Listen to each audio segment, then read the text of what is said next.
I wanted to do this video on talk is cheap. I've been doing mentoring for a long time, and you see people who are really serious about this, and you see people who say they are serious about this, but they're not serious about it. And one of the things I would encourage you to think about and to not do is don't bullshit yourself.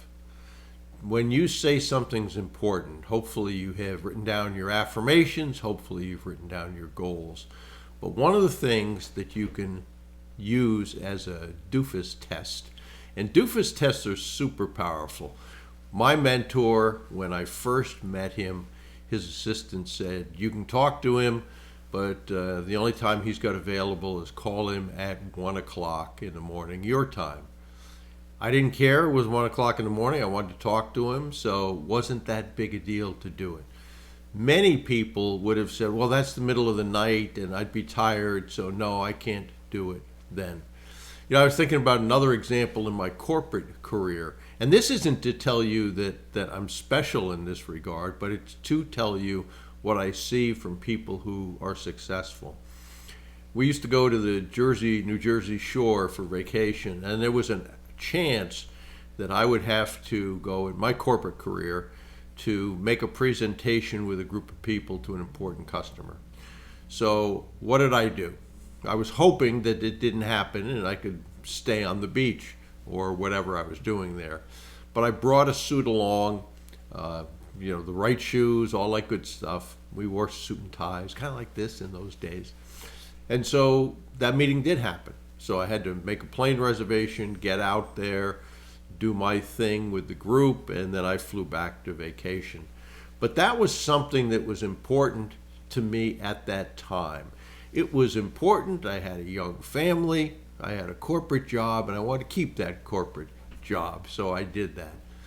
But if you want to see what's important to you, there's one thing you can do that'll absolutely tell you, and you won't bullshit yourself, is take a look at your affirmations, take a look at your goals, take a look at the Ivy Lee, and write down and read and make notes on maybe this week or today or whatever it is, the time frame you choose that. And then for that day, do a daily time log.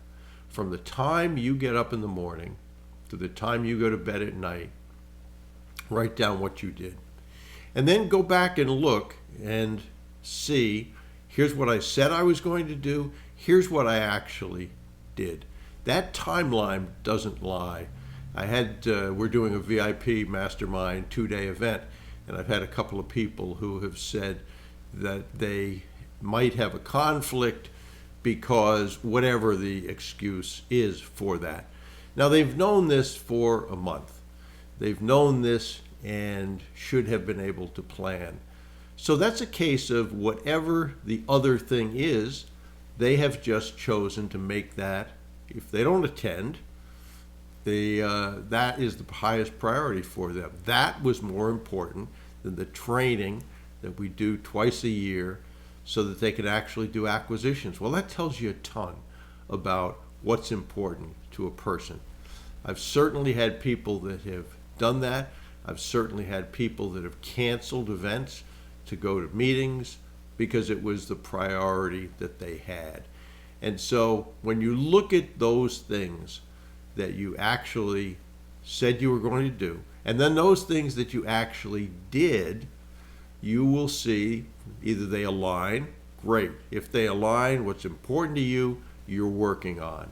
If they don't align, you made a physical and mental choice to do another item to replace the one that you thought was important. Now, can you have emergencies come up that derail that? Yes. Can you have a priority?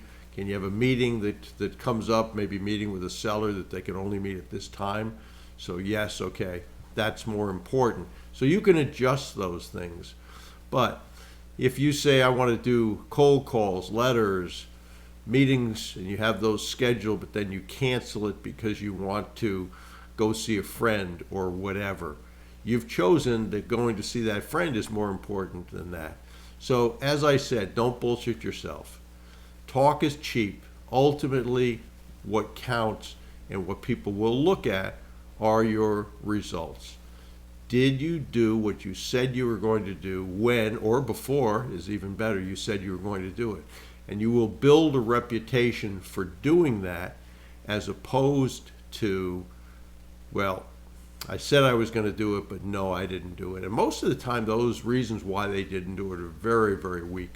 I had a mentee that said to me, this is a really high priority for me to get this business acquisition done. And I said, I don't think that's true. I don't think it's true, because you put other priorities in front of it. So don't kid yourself. Don't fool yourself. That time log won't lie. That time log will tell you, I said these were the things that were important, and that time log for just a day, longer if you want, do it for a week if you want to do that. That time log will say, okay, I lied to myself, those things weren't important, or you know what? I focused on those, I got them done, and yes, I said they were important. My words, my bond to myself as well to other people, and I got them done. So let's have you be in the category that your talk isn't cheap, that your word is your bond, that you don't lie to yourself and you don't lie to those that you interact with in business. And if you hold yourself to that standard and you use that as a doofus test on others and on yourself, it'll be interesting how that changes your productivity and your success.